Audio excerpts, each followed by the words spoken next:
دیکھا آپ نے، ملیحہ نے پھر کبوتر اڑا دیے، سارے پیسے ضائع ہو گئے۔ فہیم نے باپ کے سامنے غصے سے شکایت کی۔ ملیحہ نے اگر ایسا کیا ہے تو کوئی وجہ رہی ہوگی۔ وہ اطمینان سے بولے، آپ نے اسے بہت سر چڑھایا ہے ابو جی، لڑکیوں کو اتنی چھوٹ نہیں دینی چاہیے، وہ حد سے زیادہ ہٹ دھرم ہوتی جا رہی ہے۔ آج مجھ سے الجھتی ہے، کل کو باقیوں سے بحث کرے گی۔ کب میں تمہارے ساتھ الجھی؟ اور پتہ ہے چغلی کرنا کتنا گناہ ہے، تم باز نہیں آؤ گے نا چغلی سے؟ ملیحہ بھائی کے سامنے تن کر بولی تو فصیح الدین مسکرا دیے۔ وہ اپنی بیٹی کی ہر ایک عادت پر فخر کرتے تھے۔ دیکھ رہے ہیں ابا جی، یہ کس طرح بات کر رہی ہے مجھ سے۔ بس کرو دونوں، بچوں کی طرح لڑتے رہتے ہو۔ وہ دونوں کو دیکھ کر بولے، فہیم کچھ تو قابل اور سمجھدار بنو، چھوٹی بہن کی ہر بات پر تمہیں کیوں اعتراض ہوتا ہے؟ مجھے آپ پر اعتراض ہے، آپ کے اس فرق پر جو ہم دونوں میں کرتے ہیں۔ فصیح صاحب حیران ہوئے۔ ہر گھر میں بیٹے کی زیادہ اہمیت ہوتی ہے، مگر آپ نے سارے رسم و رواج کے خلاف ہو کر بیٹی کو ترجیح دی ہے، اسے پڑھایا لکھایا، اور کیا تمہیں ہم نے پھینک دیا ہے یا کھانا پینا نہیں دیتے؟ پڑھایا لکھایا نہیں ہے، بتاؤ کس بات کی کمی ہے جو فرق لگتا ہے؟ اور یہ بیٹی بیٹے کا فرق مجھے مت سمجھاؤ، ان دونوں صنف میں کوئی فرق نہیں ہوتا، فرق ہماری ذہنیت کا ہوتا ہے، سمجھ گئے؟ وہ غصے سے اس کی بات کو کاٹ کر بولے۔ فہیم کو ہمیشہ کی طرح غصہ آیا، مگر باپ کے ڈر سے باہر نکل گیا، جبکہ ملیحہ اس کی باتیں سن کر حیران رہ گئی تھی۔ تم بھی اپنے بھائی کا خیال رکھا کرو۔ وہ اپنی بیٹی کو اپنے پاس بٹھا کر نرمی سے بولے، ابا جی میں نے کبوتر اڑائے تھے کیونکہ وہ پنجرے میں اداس ہو گئے تھے، مگر اسے پنچھیوں کو قید کرنا اچھا لگتا ہے۔ وہ افسوس سے بولی تو فصیح الدین نے بیٹی کے سر پر بے حد شفقت سے ہاتھ پھیرا تھا۔ انہوں نے من ہی من میں اس کے اچھے نصیبوں کی دعا کی تھی۔ آج پھر دیر کر دی آنے میں، اتنے دنوں بعد گاؤں لوٹ رہے تھے تو کچھ تو ہمارا بھی خیال کرتے، گاؤں والوں کے کچھ ارمان ہوتے ہیں اپنی اولادوں کے لیے۔ مراد چچا نے ذوالقرنین کو دیکھ کر متمنی لہجے میں کہا، آپ کی اولاد؟ بھلا آپ کی اولاد نے کب جنم لیا؟ ذوالقرنین ہنسا تو مراد چچا نے محبت سے مسکرا کر کہا، او بے شرم لڑکے، میرے بچے تو تم سب ہونا، بچوں کے لیے شادی کرنا ضروری نہیں ہوتا۔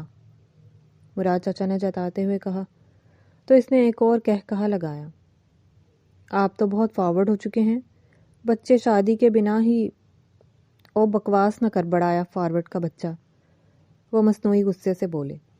ذوالقرنین اپنی اعلیٰ تعلیم حاصل کرنے کے بعد ابھی حال ہی میں لندن سے گاؤں واپس آیا تھا، جس کے بعد وہ پھر اپنی انجینئرنگ کے تجربات کی بنیاد پر لندن کی ایک بڑی میکینیکل کمپنی میں جاب کرنے کے لیے واپس چلا گیا تھا۔ حالانکہ ماں باپ نے بہت روکا، مگر وہ اپنی ضد پر اڑا رہا۔ آج کئی سال بعد جب اسے پتہ چلا کہ اس کی ماں بہت بیمار ہے اور آخری سانسیں گن رہی ہے تو وہ سب چھوڑ چھاڑ کر دوڑا چلا آیا تھا، مگر پاکستان پہنچ کر بس اپنے چچا مراد کو فون کیا جو ہمیشہ سے اس کا کسی دوست کی طرح ساتھ دیتا تھا۔ اب یہ کس کی گاڑی ہے جو راستہ بلاک کیے کھڑی ہے؟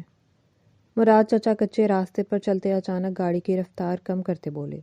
یہ راستہ ان کے گاؤں کو جاتا تھا، مگر اس راستے پر کئی کچے گاؤں تھے۔ کیا ہوا مترو؟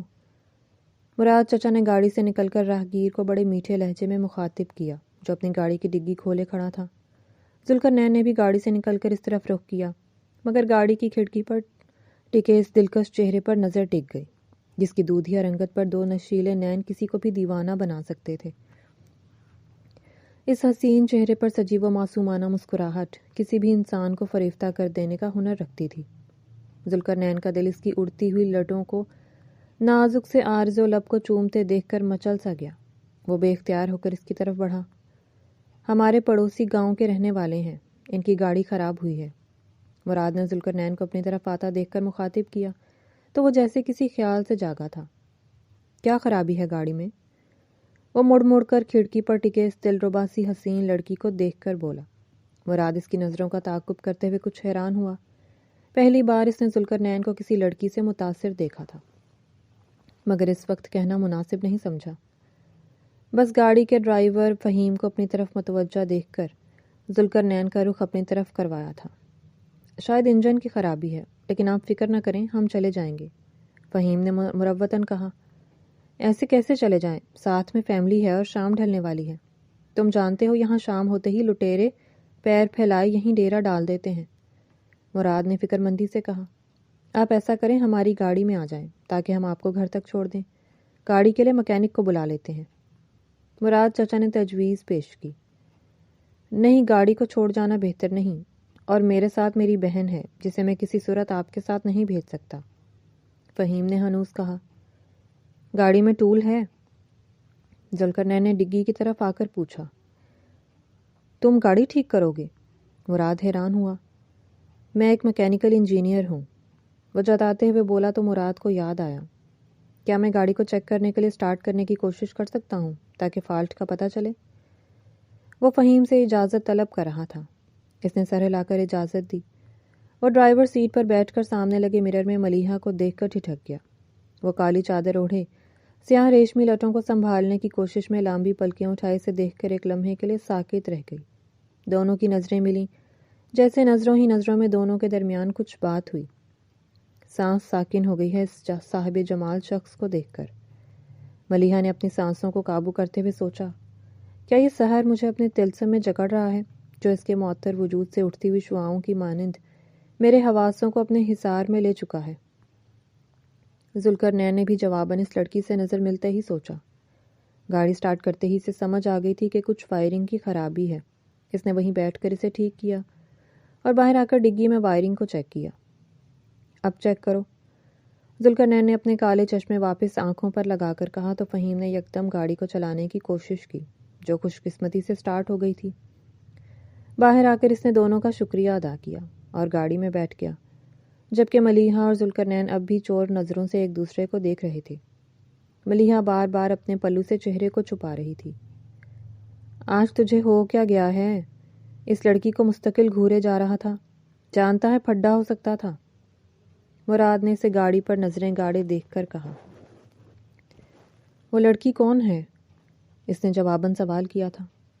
اس لڑکی کی بہن تھی شاید، پاس کے گاؤں میں وہ پروفیسر فصیح الدین ہے نا، اسی کے بچے تھے۔ وہ گاڑی چلاتے ہوئے بولے تھے مگر ذوالقرنین خاموش رہا، شاید اب تک اسی کے خمار میں ڈوبا تھا جس نے اپنے حسن سے مخمور کر دیا تھا۔ ذوالفقار اس خطے کے طاقتور وڈیرے تھے جس کے ساتھ آس پاس کے سبھی گاؤں والے دشمنی کرنے سے گریز کرتے تھے، کیونکہ پیسے اور طاقت دونوں میں وہ سب سے زیادہ پاورفل تھے۔ وہ اپنی ماں بی بی جانم کی طرح ظالم نہیں تھے، مگر خون کا اثر کبھی بھی انسان کی فطرت کو بدل سکتا ہے۔ یہاں بھی ایسا ہی کچھ تھا، یہاں تک کہ ذوالقرنین جو یہاں کے رسم و رواج سے بیزار تھا، اس پر بھی کسی حد تک خون کا اثر نظر آتا تھا۔ بی بی جانم سے اگر کوئی ٹکر لینے والا تھا تو صرف ان کا پوتا ذوالقرنین تھا، ورنہ کسی کی جرت نہیں تھی کہ اس عورت کے کسی بھی فیصلے کو نظر انداز کیا جائے۔ ذوالقرنین اپنے پورے خاندان کو بہت پیارا تھا، اس بات کا بھی وہ کئی بار فائدہ اٹھاتا تھا۔ مراد چچا کے علاوہ اس کی بولڈ سوچ کو ہر کوئی فضولیات کا نام دے کر ٹالتا تھا، مگر وہ اپنی پر آ جائے تو کسی کی نہیں سنتا تھا۔ ذوالقرنین کو غصہ کم ہی آتا تھا، مگر وہ ہر کسی کے ساتھ ہنسنے بولنے والا نہیں تھا۔ سنجیدگی اس کی شخصیت کی تعمیر تھی جو اسے سب سے ممتاز رکھتی تھی۔ ابا جی، مجھے بھی لے چلے نا زمینوں کی طرف، مجھے بھی گھومنا ہے۔ ملیحہ نے لاڈ سے منوانے کی کوشش کی تھی۔ بیٹا، عصر کی نماز کے بعد چلتے ہیں، باپ بیٹی مل کر ہریالی کی سیر کریں گے، اس وقت کسانوں کی بھیڑ ہوگی۔ وہ مسکرا کر بولے، سچ کہہ رہے ہیں؟ وہ بے یقینی سے بولی، ہاں بھائی، میں اپنی بیٹی کی بات کو کیسے ٹال سکتا ہوں؟ وہ ملیحہ کے سر پر ہاتھ پھیر کر بولے تو وہ خوشی کے مارے کمرے کی طرف بھاگی تھی۔ آپ نے اسے بہت سر چڑھایا ہے، کل کو اپنے گھر جائے گی تو اس کے نخرے کون اٹھائے گا؟ تب آپ کو دکھ ہوگا کہ لڑکی ذات کو اتنا لاڈ پیار دے کر اس دھوکے میں رکھا۔ دنیا کے سارے مرد ایسے نہیں ہوتے۔ ان کی بہن گل آئی نے باپ بیٹی کی محبت پر تبصرہ کیا۔ فصیح الدین ایک پڑھے لکھے شریف النفس انسان تھے جو گاؤں والوں کے رسم و رواج سے تنگ تھے، مگر کسی صورت جان چھڑانے میں کامیاب نہیں ہوئے۔ بیوی کے انتقال کے بعد اپنی بہن گل آئی کو ساتھ ہی رکھ لیا تھا۔ بیٹی کی پرورش تو کر سکتے تھے، مگر اس کے مستقبل کو سنوارنے کے لیے، روزی روٹی کمانے کے لیے اپنی لاڈلی بیٹی کو اکیلا چھوڑنا انہیں مناسب نہیں لگتا تھا، جبکہ ان کا بیٹا فہیم بہت لاپرواہ ہونے کے ساتھ غیر ذمہ دار بھی تھا۔ فصیح الدین صاحب اپنے گاؤں کے وڈیرے کے بعد واحد انسان تھے جس نے اپنی بیٹی کو تعلیم دلائی تھی۔ ملیحہ آرٹس میں BA کر رہی تھی، جو گاؤں کے لوگوں کے لیے بہت زیادہ پڑھائی تھی۔ مگر اس کی طبیعت میں ایسی کوئی بے حیائی کی جھلک نہیں تھی جو اس کی پڑھائی کو غلط ثابت کرے۔ وہ ہمیشہ اپنے باپ بھائی کے ساتھ گھر سے نکلتی تھی، کسی سے اونچی آواز میں بات نہیں کرتی تھی۔ اس کی معصومیت اس کے چہرے سے چھلکتی تھی۔ حد نظر پھیلے زمین کے اس خطے پر کاشت کاری کی گئی تھی، جس کی فصل کو دیکھتے ہوئے ایک لہجے کو وہ چونک گیا۔ وہی پرکشش ادا، اسی چادر میں لپٹی ہوئی کلیوں سی نازک صورت اسے اس کے انداز و اطوار سے اپنی اور کھینچنے لگی۔ اس طرف پھیلی زمین کسی اور کی ہے کیا؟ ذوالقرنین نے دوربین کی آنکھ سے اس لڑکی کو کسی ادھیڑ عمر شخص کا ہاتھ پکڑے اس ہریالی میں چلتے دیکھ کر پوچھا تھا۔ جی صاحب، وہ زمین ساجن بستی کے رہنے والے لوگوں کی ہے۔ کچھ کھانے کا انتظام کرو، تب تک میں ایک چکر لگا کر آتا ہوں۔ ذوالقرنین نے اپنے ملازم مٹھل سے کہا۔ وہ حکم کی تعمیل کرتے چلا گیا، مگر ذوالقرنین نے اس ڈگر کا رخ کیا جہاں اس کے دل نے کھینچا تھا۔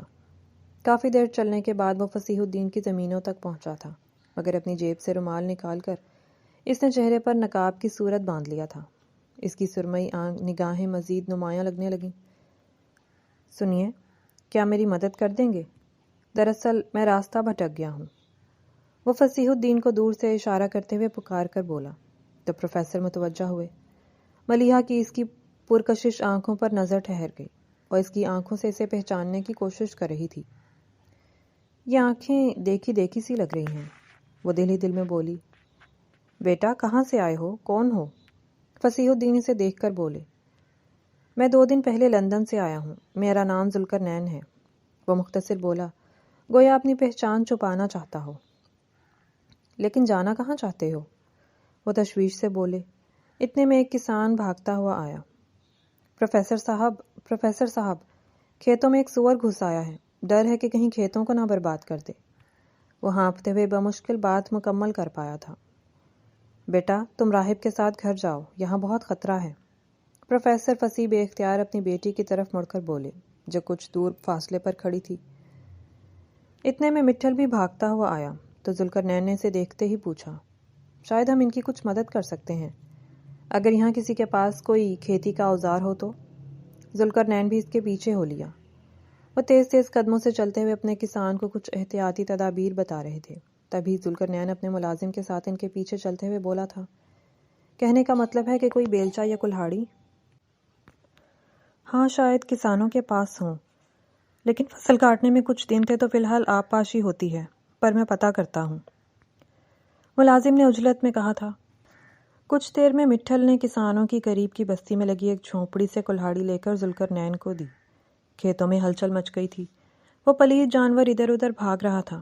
ذوالقرنین نے اس کے قدموں کی آہٹ پر غور کیا، کیونکہ وہ جانور سامنے نہیں آ رہا تھا بلکہ فصلوں میں چھپ کر بھاگ دوڑ کر رہا تھا۔ کچھ دیر کے لیے کوئی نہیں ہلے گا، ورنہ وہ ہوشیار ہو جائے گا۔ ذوالقرنین نے سب کو بھاگ دوڑ اور بات چیت سے منع کیا اور خود تیز رفتاری سے اس خنزیر کے پیچھے بھاگتے ہوئے اس کا نشانہ لیا اور آخرکار ایک ہی وار کیا۔ وہ جانور جتنی تیزی سے اڑتے ہوئے کودا تھا، اتنی ہی تیزی سے کلہاڑی لگتے ہی نیچے گرا۔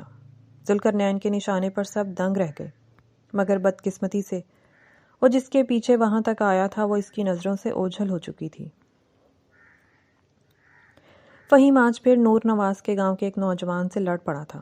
اس نے فہیم سے اس کی بہن کا ہاتھ مانگنے کی بات کی تو فہیم کو بہن کے رشتے کی بات گالی لگی اور بس دونوں کے درمیان ہاتھا پائی شروع ہو گئی۔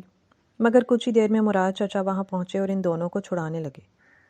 فہیم نے مراد کے ساتھ آئے گارڈ کے کندھے پر لٹکتی بندوق چھین کر اس نوجوان پر تان لی۔ وہ نوجوان بھی جھگڑے سے کسی صورت باز نہیں آ رہا تھا۔ مراد نے یکدم فہیم کے ہاتھوں کو پکڑ کر اسے روکنے کی کوشش کی، مگر وہ جوش میں ہوش کھو چکا تھا اور اسی اثنا میں گولی بندوق سے نکل کر مراد کے سینے کو چاک کر چکی تھی۔ فہیم بے ساختہ پیچھے ہٹا اور بستی میں کوہرام مچ گیا۔ ہر طرف واویلا مچ گیا کہ فہیم نے مراد نواز کی جان لے لی۔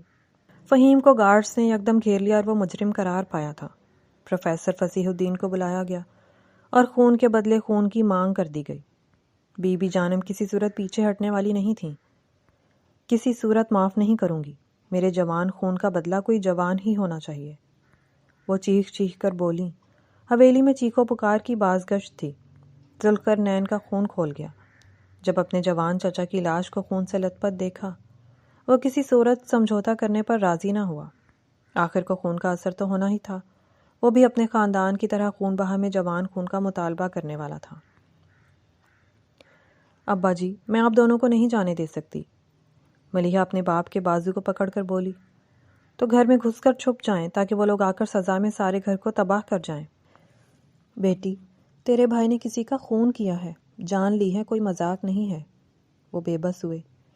بھائی صاحب، فہیم نے جان بوجھ کر جان نہیں لی، گولی چل گئی تھی، آپ یقین کیوں نہیں کرتے؟ بھلا وہ کسی کا قتل کیوں کرے گا؟ گلائی نے یقین دلانے کی کوشش کی۔ میرے یقین کرنے سے کیا ہوگا؟ کیا تیری میری سزا ٹل جائے گی؟ ہم تو جیتے جی مر گئے۔ وہ بہن کی طرف دیکھ کر افسوس سے بولے تھے۔ ابا، میں آپ کے ساتھ چلوں گی اور میں ان کو سمجھاؤں گی کہ سزا کا حقدار کون اور کیسے ہے، مگر میں آپ کے بنا نہیں رہ سکتی، خدا را مجھے یوں بے آسرا نہ کریں۔ وہ رونے لگی تو ذوالفقار نواز کے ملازمین ان سب کو گھسیٹتے ہوئے ڈیرے پر لے آئے، جہاں پنچایت کے سبھی ارکان موجود تھے، جہاں کے سبھی معزز سردار پروفیسر کی بہت عزت کرتے تھے۔ اسے باہر لے آؤ، ذوالقرنین نے کمرے میں موجود خواتین سے کہا۔ نہیں ابا جی، میں کہیں نہیں جاؤں گی۔ خاموشی سے نکاح کر لو ورنہ ایسے ہی اٹھا کر لے جاؤں گا۔ ذوالقرنین کی سخت آواز پر وہ خاموش ہو گئی۔ جانتی تھی بے قصور ہوتے ہوئے بھی سزا اسے ہی ملنی ہے۔ ملیحہ اپنے بھائی کے بدلے مراد چچا کے کیے قتل کی سزا میں ونی کے طور پر مانگی گئی تھی، اور یہ ذوالقرنین کی منگ تھی۔ اسے جب پتہ چلا کہ قاتل اس کے خوابوں کی ملکہ کا بھائی ہے تو وہ اپنے اندر لاوے کو پھوٹنے سے نہ روک سکا۔ اسے لگا کہ اگر وہ فہیم کو قتل کروا دے گا تو ساری زندگی ملیحہ کی شکل دیکھنے کو ترس جائے گا۔ اس لیے بظاہر جھوٹی رسم و رواج کے بنائے قوانین کو قائم رکھتے ہوئے اس نے ونی کی مانگ کی تھی۔ نہ چاہتے ہوئے بھی ملیحہ کے گھر والے یہ نکاح کرنے پر مجبور تھے۔ نکاح کے بعد ذوالقرنین اسے گھسیٹتے ہوئے حویلی میں لایا اور تہخانے میں بند کرتے ہوئے ملازمین کو سختی سے تلقین کی، کسی کو بھی اس سے ملنے نہ دیا جائے، چاہے وہ بی بی جانم ہی کیوں نہ ہو۔ اس کے حکم کے مطابق ملیحہ کو قیدی بنا کر نظر بند کیا گیا۔ کیا سوچ کر ونی کا فیصلہ کیا؟ اس قاتل کی بہن کو اپنے پلنگ کی رونق بنائے گا؟ میں تو اس لائق بھی نہ سمجھوں اس چھوری کو۔ بی بی جانم حقہ پھونکتے ہوئے نفرت سے بولی۔ وہ جواباً خاموش رہا۔ چل ٹھیک ہے، تیری خوشی کے لیے میں چپ رہی، مگر بس آج کی رات اسے اپنے پاس رکھنا، اس کے بعد میں اسے بھینسوں کے طبیلے میں دیکھوں۔ وہ تلخی سے بولی۔ ذوالقرنین اپنی دادی کی زبان سن کر حیران نہیں ہوا، کیونکہ وہ خود بھی اب تک غصے میں تھا، مگر اس کی یہ غلط فہمی ملیحہ کو دیکھتے ہی دور ہو گئی تھی کہ شاید وہ بھی اپنے باپ دادا کی طرح ظلم و ستم کے پہاڑ توڑ کر خوش رہ پائے گا۔ در حقیقت ایسا نہیں تھا۔ ذوالقرنین اپنے چچا کے فراق میں خاموش تھا۔ اسے لگا جیسے دنیا ہی اجڑ گئی۔ جو شخص اس کی طاقت تھا آج وہ جاتے ہی اسے کمزور کر گیا۔ ہاں، میں کمزور ہی تو ہوں جو اپنے بدلے کی آگ میں ایک معصوم لڑکی کو نشانہ بنایا، لیکن شاید میں نے ٹھیک ہی کیا تھا۔ بھلا میں اپنے چچا کے قاتل کو کیسے معاف کر سکتا تھا؟ ذوالقرنین نے خود کو تسلی دی تاکہ کسی پچھتاوے میں مبتلا ہونے سے بچ سکے۔ مجھے یہاں سے نکالو، میرا دم گھٹ رہا ہے، میں مر جاؤں گی، مجھے یہاں سے نکالو پلیز۔ وہ دروازے پر کسی کے قدموں کی آہٹ سنتے ہی سست روی سے بولی۔ کل سے اس نے کچھ نہیں کھایا تھا۔ وہ مستقل روئے جا رہی تھی، اس لیے ذوالقرنین خود آ گیا۔ وہ جیسے ہی اس کے قریب آیا ملیحہ نے اٹھ کر اس کی طرف قدم بڑھائے، مگر وہ 2 قدم چلتے ہی لڑکھڑا کر گری۔ ذوالقرنین نے اسے پکڑنے کی کوشش کی تو ملیحہ اس کی باہوں میں جھول گئی۔ وہ اسے باہوں میں پکڑ کر دیکھتا رہا۔ اس کی قمیض کا گلا بے ترتیب ہو گیا تھا اور بال بھی الجھے ہوئے تھے۔ ملیحہ کی چادر اس کے ایک کندھے پر لٹک رہی تھی۔ وہ اس حسین چہرے کو اس قدر بے حال دیکھ کر بے چین ہو گیا۔ اتنی بری حالت میں بھی وہ کسی خواب نگر کی شہزادی جیسے لگ رہی تھی۔ اس کا دل کچوکے لگاتا رہا۔ وہ یکدم اسے گود میں اٹھا کر اپنے کمرے میں لے آیا اور اپنے فیملی ڈاکٹر کو بلایا تھا۔ کوئی ضرورت نہیں اس چھوری پر ترس کھانے کی، وہ ونی ہے، گناہ کے عوض آئی ہے، اس کا کوئی حق نہیں ہنسنے بولنے کا، خوش ہونے کا۔ بی بی جانم نے حقہ پھونکتے ہوئے ایک بار پھر یاد دلایا تھا، جبکہ ذوالقرنین یہ بات بھولا نہیں تھا، بس خاموش تھا۔ آپ غلط سمجھ رہی ہیں بی بی جانم، میں تو بس انسانیت کے ناطے ہی۔ انسانیت؟ کیڑی انسانیت کی بات کر رہا ہے پتر؟ میرے جگر کے ٹکڑے پر گولی چلائی ہے اس چھورے نے، اس نے انسانیت کی لاج رکھی؟ یوں سمجھو کلیجہ نکال کر چبایا ہے اس نے۔ اس چھوری کو گھر لانے کا فیصلہ کیا، میں چپ رہی، مگر اب اور نہیں، بس بہت ہوا ناٹک، میں اس لڑکی کو گھر میں نہ دیکھوں۔ وہ 2 ٹوک لہجے میں بولی۔ ذوالفقار نواز اپنی ماں کے ہر فیصلے پر راضی تھے، مگر ذوالقرنین رضامند ہونے کے باوجود بے چین ہو گیا۔ وہ کسی بات پر اعتراض نہیں کر پایا، جبکہ وہ اپنی محبت کا گلا اپنے ہاتھوں سے گھونٹنے پر مجبور تھا۔ ملیحہ کمزور اور بیمار ہونے کے باوجود سیاہ رنگ کے کپڑوں میں کسی چاندی کی طرح چمک رہی تھی، مگر اس چہرے کی اداسی کسی ماتم زدہ کا عکس دکھ رہی تھی۔ یہ بی بی جانم کا حکم تھا کہ وہ کالے کپڑوں میں ملبوس رہے، اور اسے سجنے سنورنے کا حق نہیں، نہ ہی اسے ہنسنے بولنے کی اجازت تھی۔ ذوالقرنین اس کے معصوم چہرے کی چمک کو دیکھ کر دنگ رہ گیا، مگر وہ خاموش رہا۔ دونوں کی نظریں ملیں اور پھر خاموشی کی زبان میں جملوں کا تبادلہ ہوا۔ میں اس محبت کے مل جانے کی خوشی نہیں کر پایا، مگر اسے اپنے ہاتھوں سے کسی کال کوٹری میں دفن کر کے افسوس بھی نہیں کر پا رہا۔ وہ اس کی جھیل سی گہری آنکھوں میں ڈوب کر دل ہی دل میں بولا تھا، میں جانتی ہوں یہ میرا حسن ہی ہے جس نے مجھے بے قصور ہونے کے باوجود اداس قفس میں قید کیا، ورنہ میں کسی چاند سی ناؤ میں بیٹھ کر خواب نگر جا چکی ہوتی۔ ملیحہ نے بھی بے حد اداسی سے سوچا، وہاں کیوں رک گئی؟ ہاتھ پاؤں نہیں ہے کیا؟ دور سے آتی نسیمن بوا نے سے جھڑکا تو وہ کپڑوں کی بالٹی اٹھا کر آگے بڑھی۔ ذوالقرنین نے غضبناک نگاہ نسیمن بوا کی طرف اٹھائی تو وہ بدک گئی۔ ملیحہ آگے بڑھی تو وہ بھی آگے جانے کے لیے بڑھ گیا۔ دونوں کے ہاتھوں کی انگلیاں ایک دوسرے سے ملیں۔ اندر جاتے ہی ذوالقرنین نے نسیمن بوا کو بلوایا اور وہ بھاگتی ہوئی اس کے حضور پہنچی۔ جی چھوٹے مالک، آپ نے بلایا؟ یہ کیا انداز ہے ملیحہ سے بات کرنے کا؟ وہ غصے سے بولا۔ جی وہ بی بی جانم کا حکم ہے کہ ہم سب ملازمین کے کپڑوں کی اترن وہی دھوئے گی اور ہمارا کھانا بھی وہی بنائے گی۔ ہم یوں سمجھیں کہ وہ ہمارے کم نہ لائی ہے۔ بکواس بند۔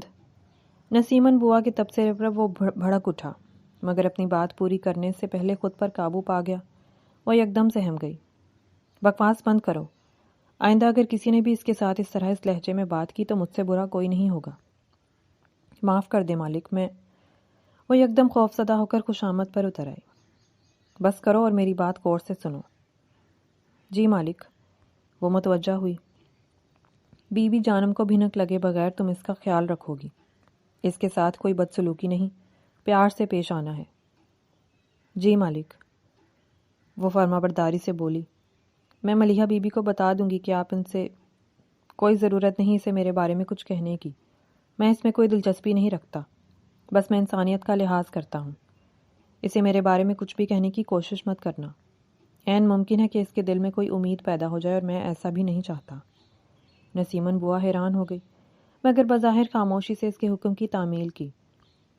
تب سے لے کر وہ ملیحہ کا خیال رکھنے لگی، بس بی بی جانم کے سامنے ہی اس کے ساتھ سخت لہجے میں بات کرتی تھی، ورنہ وہ ملیحہ کا اپنی بیٹیوں کی طرح خیال رکھتی تھی۔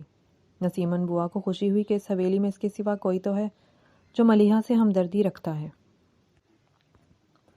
آدھی رات میں ذوالقرنین اپنے باپ سے سلام دعا کرنے کے بعد بی بی جانم کے کمرے میں آیا تو ملیحہ اس کے پیر دبا رہی تھی۔ وہ اس کی خدمات پر اندر ہی اندر ٹوٹ گیا۔ اس کے دل کو جیسے کسی نے مٹھی میں نچوڑ لیا۔ چل جا کر بکریوں کو چارہ دیا، وہ جاگ گئی ہوں گی۔ بی بی جانم نے پوتے کو دیکھتے ہی سے وہاں سے چلتا کر دیا۔ آپ کے لیے گرم دودھ۔ اس نے دودھ کا گلاس دیتے ہوئے کہا تو بی بی جانم نے گرم گلاس پکڑتے ہوئے جان بوجھ کر تھوڑا سا دودھ اس کے ہاتھ پر چھلکا دیا۔ وہ بے اختیار کراہتے ہوئے چیخی، کیا ہوا تمہیں؟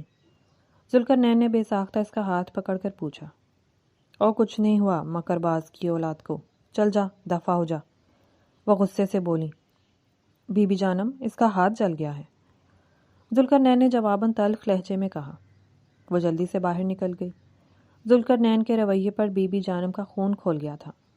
تجھے ترس آ رہا ہے اس پر؟ اس لیے کہ مجھے کمزور پر ظلم کرنا بزدلی لگتی ہے، وہ کہتے ہوئے اٹھ کر ملیحہ کے پیچھے آ گیا۔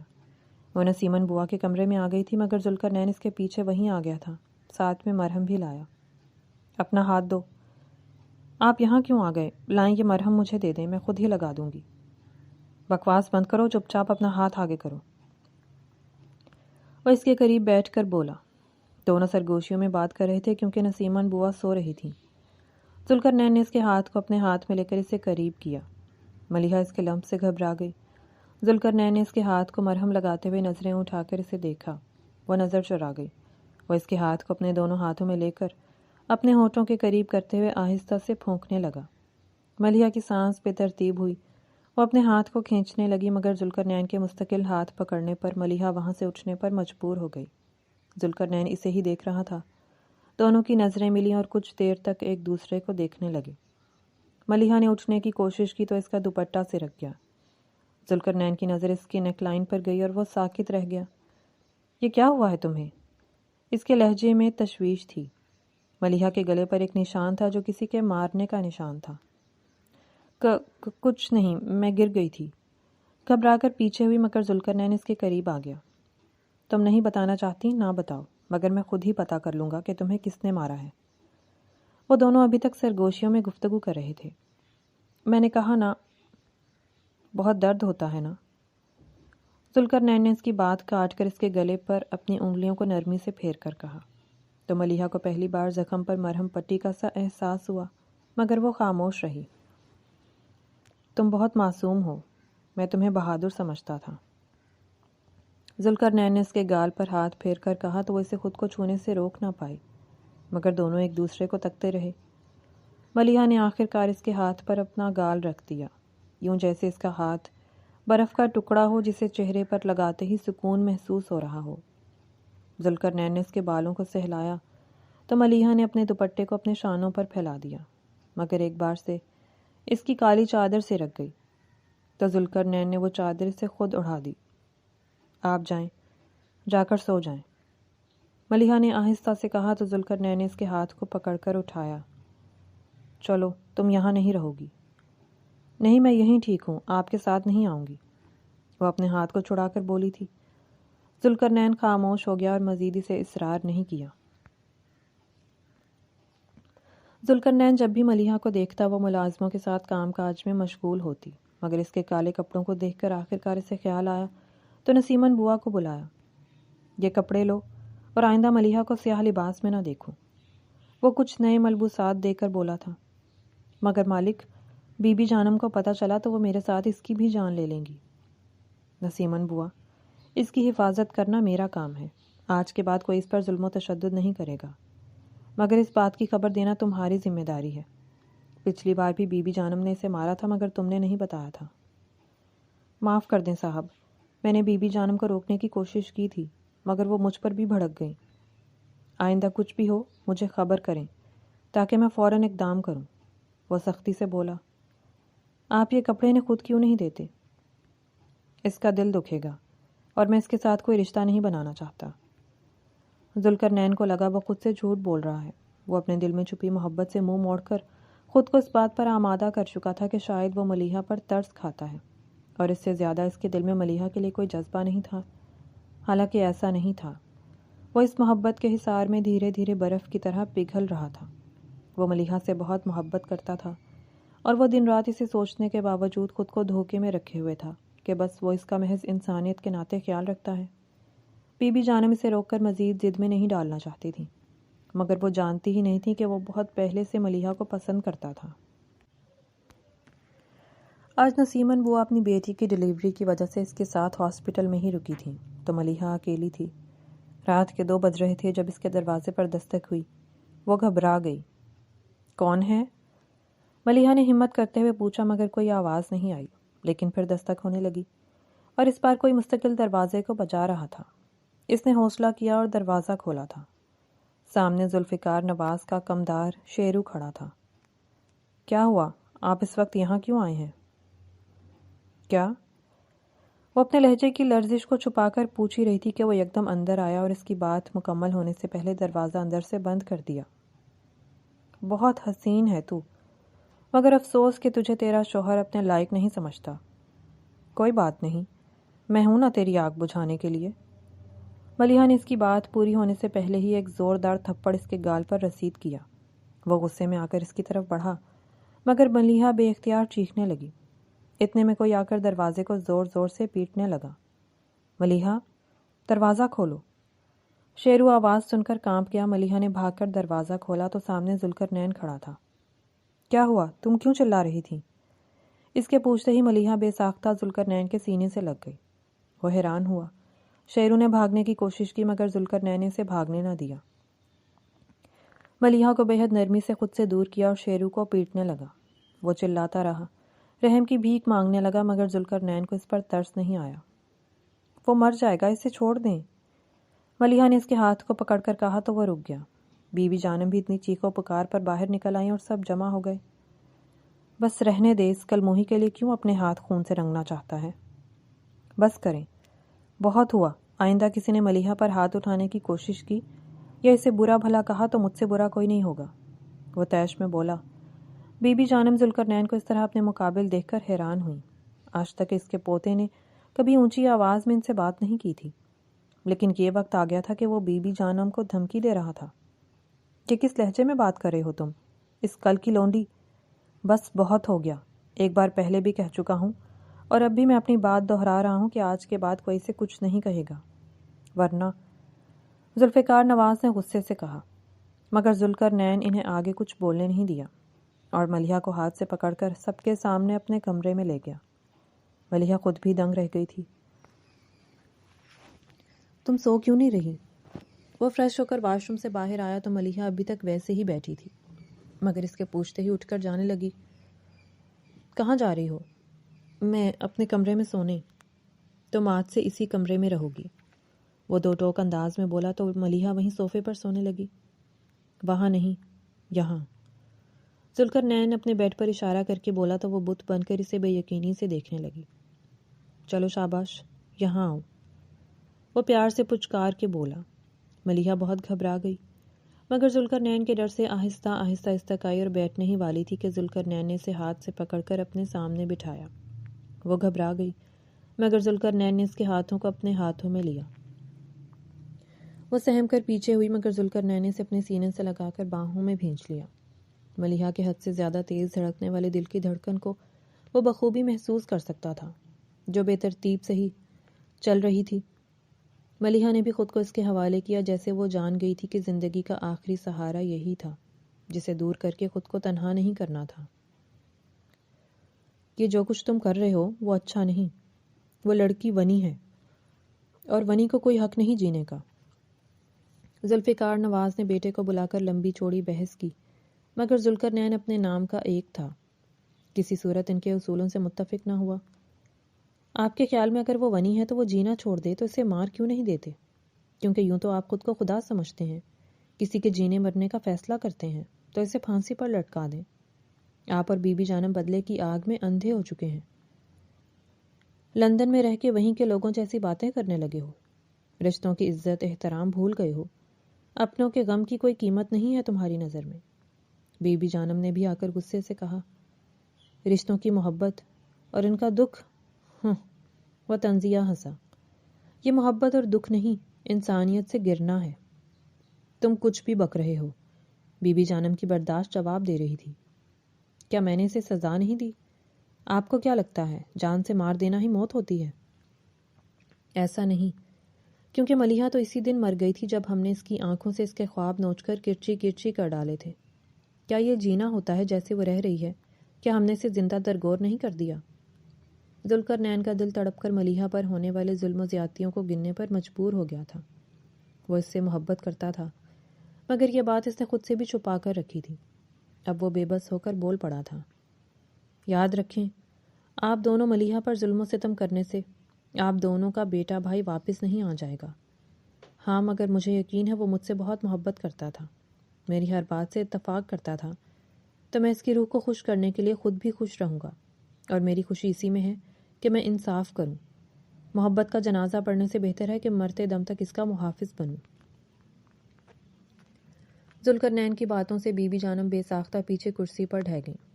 ملازمہ نے انہیں سنبھالنے کی کوشش کی، مگر انہوں نے ہاتھ سے روک لیا۔ ذوالفقار نواز بھی بیٹے کی باتوں پر بہت دکھی ہوئے، مگر وہ خاموش رہے۔ ذوالقرنین انہیں دیکھ کر باہر چلا گیا، مگر وہ جانتا تھا کہ کبھی کبھار اپنوں کو دکھ دے کر ہی انہیں اپنی غلطی کا احساس دلایا جا سکتا ہے۔ ملیحہ کمرے میں آئی تو ذوالقرنین بیڈ پر آنکھیں موندے لیٹا تھا، مگر اس نے اپنے چہرے پر بازو رکھا تھا۔ وہ اس کے قریب آئی تو اس کے ہاتھ کو زخمی دیکھ کر تڑپ گئی۔ اسے فوراً سمجھ نہ آیا کہ ذوالقرنین کے ہاتھ کی پشت پر چوٹ کیسے آئی، مگر وہ مرہم لے کر آئی اور اس کے ہاتھ کو جیسے ہی اپنے ہاتھ میں لینے کی کوشش کی، ذوالقرنین نے اسے ہاتھ سے پکڑ کر اپنی طرف کھینچا۔ وہ بے ساختہ اس کے اوپر گری۔ ذوالقرنین اسے دیکھتا رہ گیا۔ ملیحہ کی چادر سرک گئی تھی۔ وہ اسے سینے سے لگا کر حیرانگی سے تک رہا تھا۔ آپ کے ہاتھ پر چوٹ آئی تھی، سوچا مرہم لگا دوں۔ ملیحہ فوراً اس کے سینے سے اٹھ کر بولی، مگر وہ گھبرا گئی تھی۔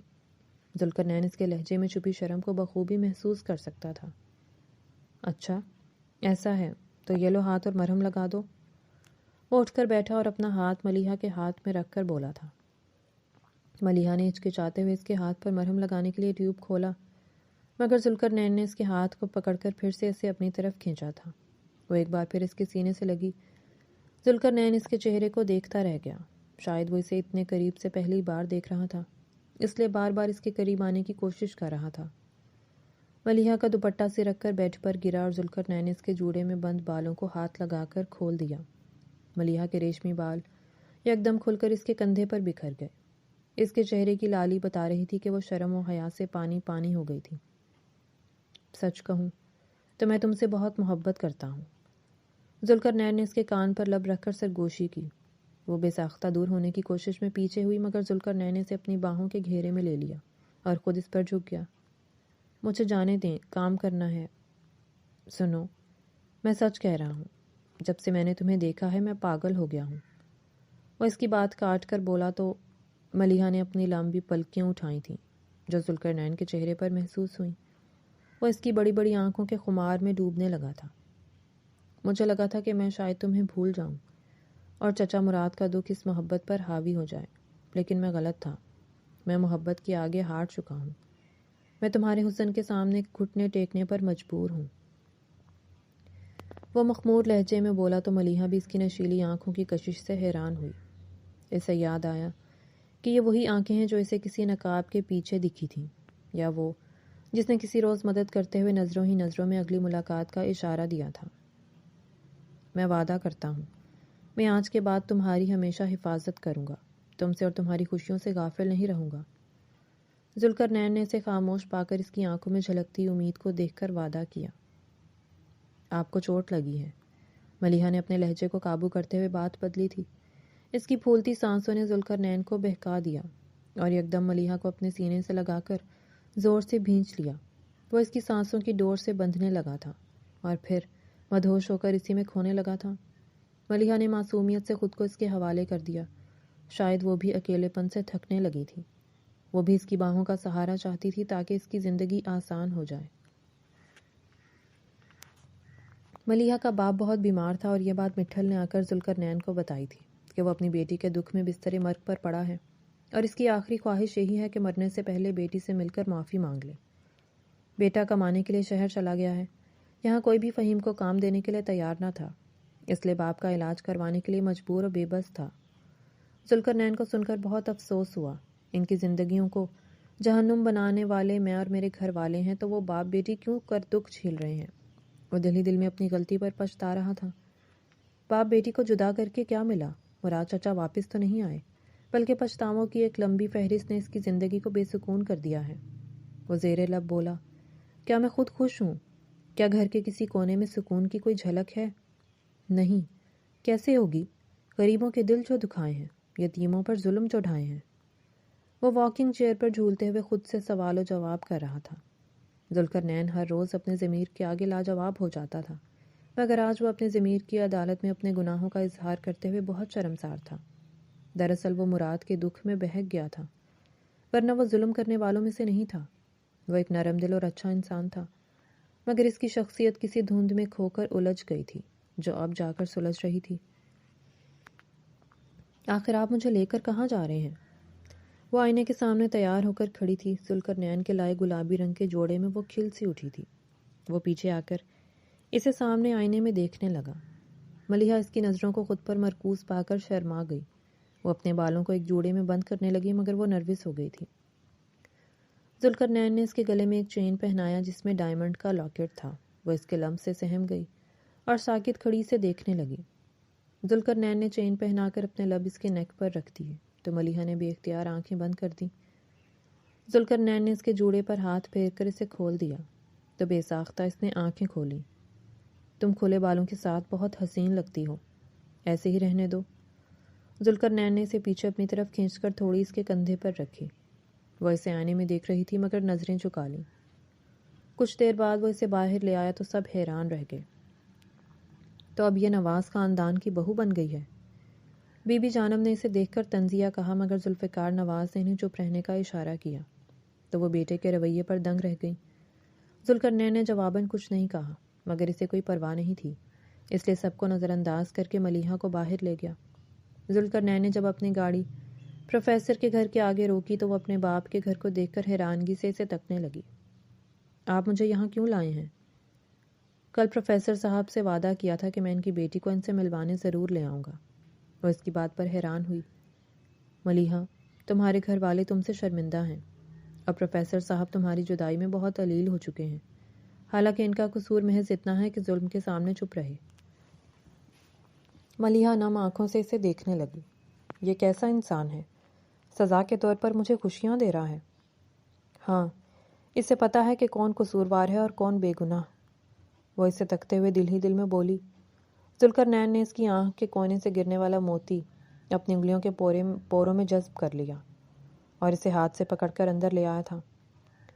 بی بی جانم کو سمجھ آ گئی تھی کہ ظلم کرنے سے وہ کبھی سکون نہیں پا سکتی تھی، اس لیے ملیحہ اور اس کے گھر والوں کو معاف کر دیا۔ یہ سچ تھا کہ فہیم نے جان بوجھ کر مراد کو گولی نہیں ماری تھی، اس لیے آج وہ اپنی بہن اور باپ کے سامنے شرمندہ تھا۔ ملیحہ کو سب نے قبول کر کے آخرکار اسے نواز خاندان کی بہو کے طور پر قبول کر لیا تھا۔ پروفیسر صاحب بیٹی کو خوش دیکھ کر صحت یاب ہونے لگے تھے۔ ذوالقرنین آخرکار اپنی بیوی کو لندن لے آیا تھا۔ ناشتہ تیار ہے، جلدی باہر آئیں۔ ملیحہ نے کچن سے آواز دی۔ کتنا اہتمام کرتی ہو، جبکہ یہ لندن ہے، باہر سے کھا پی سکتے ہیں۔ وہ کھانے کی میز پر آ کر بولنے لگا۔ ہاں، مگر گھر کی بات الگ ہے، وہ مسکرا کر بولی۔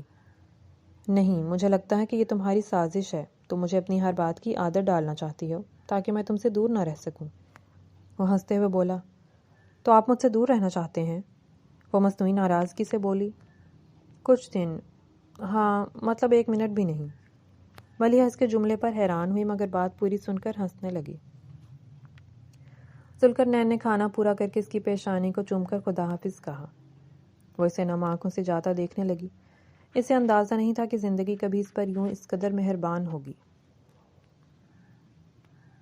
اس کہانی کا سب سے مضبوط پہلو یہ ہے کہ اس میں محبت، ظلم، رسم و رواج اور انسانی کمزوریوں کو ایک ساتھ حقیقت کے قریب انداز میں دکھایا گیا ہے، جہاں ملیحہ کا کردار معصومیت، ہمدردی اور قربانی کی علامت بن کر سامنے آتا ہے، کیونکہ وہ شروع سے ہی ایک نرم دل لڑکی ہے جو پرندوں کو قید نہیں دیکھ سکتی، مگر قسمت اسے خود قید میں دھکیل دیتی ہے۔ جبکہ ذوالقرنین کا کردار بہت دلچسپ اور پیچیدہ ہے، کیونکہ وہ بظاہر طاقتور، تعلیم یافتہ اور بااثر ہے، مگر جذباتی انتقام میں وہ بھی انہی ظالمانہ رسموں کا حصہ بن جاتا ہے جن سے نفرت کرتا تھا۔ یہی اس کی سب سے بڑی کمزوری بھی ہے اور کردار کی حقیقت بھی۔ فہیم کی غلطی ایک لمحے کی بے وقوفی تھی، مگر اس کی سزا ایک معصوم لڑکی کو ملنا معاشرے کی ناانصافی کو واضح کرتی ہے۔ بی بی جانم کا کردار روایتی ظلم کی نمائندگی کرتا ہے جو نسلوں سے منتقل ہوتا ہے، جبکہ فصیح الدین امید، تعلیم اور مثبت سوچ کی علامت ہے۔ مجموعی طور پر کہانی یہ پیغام دیتی ہے کہ انسان کی اصل پہچان اس کی طاقت یا غیرت نہیں بلکہ اس کا انصاف اور رحم ہوتا ہے، کیونکہ بدلے کی آگ کبھی سکون نہیں دیتی بلکہ مزید زندگیاں جلا دیتی ہے۔ اور سب سے خوبصورت بات یہ ہے کہ محبت اگرچہ زبردستی حاصل کی جا سکتی ہے، مگر دل جیتنے کے لیے انسان کو خود بدلنا پڑتا ہے۔ اس لیے قاری کے لیے سبق یہی ہے کہ معاشرتی رسمیں اگر ظلم پر مبنی ہوں تو انہیں روایت کے نام پر قبول کرنے کے بجائے بدلنے کی ہمت کرنی چاہیے، کیونکہ ایک غلط فیصلہ کئی معصوم زندگیوں کو برباد کر سکتا ہے۔ اور آپ کو یہ کہانی کیسی لگی؟ پڑھ کر اپنی رائے کا اظہار کیجیے گا اور چینل کو سبسکرائب کر لیں۔ شکریہ۔